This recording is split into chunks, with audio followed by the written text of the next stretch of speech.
প্রথমে মাকে গলা টিপে এরপর বাবা বাড়ি ফিরলে কুড়াল দিয়ে কুপিয়ে হত্যা করে ছেলে।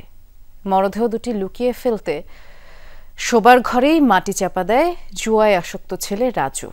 এই ঘটনাটি ঘটেছে ময়মনসিংহের ত্রিশালে। পুলিশ জানায় স্বজনদের সন্দেহ হলে জিজ্ঞাসাবাদ করা হয় রাজুকে, এরপর নিজেই দেখিয়ে দেয় মাটি চাপা দেয়া স্থানটি। এলাকাবাসী জানায় অনলাইন জুয়া খেলায় বাধা দেয়া নিয়ে মাঝে মধ্যেই বাবা মার সাথে রাগারাগি করত রাজু।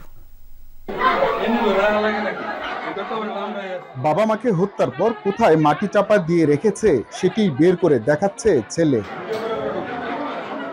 মর্মান্তিক এই ঘটনা ময়মনসিংহের ত্রিশাল উপজেলার বাঁশকুড়ি গ্রামে।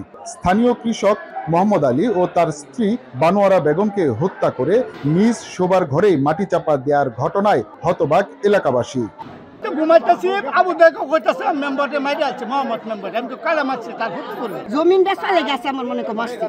প্রাথমিক তদন্তে পুলিশ জানতে পারে বুধবার দুপুরে প্রথমে মাকে গলা টিপে এরপর রাতে বাবা ফিরলে কুড়াল দিয়ে কুপিয়ে হত্যা করে ছেলে রাজু। এরপর শোবার ঘরে বিছানার পাশে মাটি চাপা দেয়।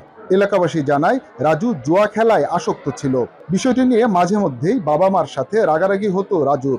ছেলেটা অনেকদিন ধরে জুয়া খেলা, প্রায় 2-3 বছর হয়ে গেছে। এমনটা বেশি চাইছে, বিছানাতে পর্যায়ে হয়তো তারা মাইরা ফেলতে পারে। যারা আগে ঢুকছে এই বাড়ি কয়েকজন, তখন তারা এটা সরাইছে, মানে শুয়ে দেয় কাপড় সুবর, যার কারণে তারা স্পর্শ করে নাই। তারা বুঝতে পারতেছে আলামত দিকে যে এখানে মোহাম্মদ এবং তার স্ত্রী মাইরা তার ছেলে ওইখানে পুঁতে রাখছে।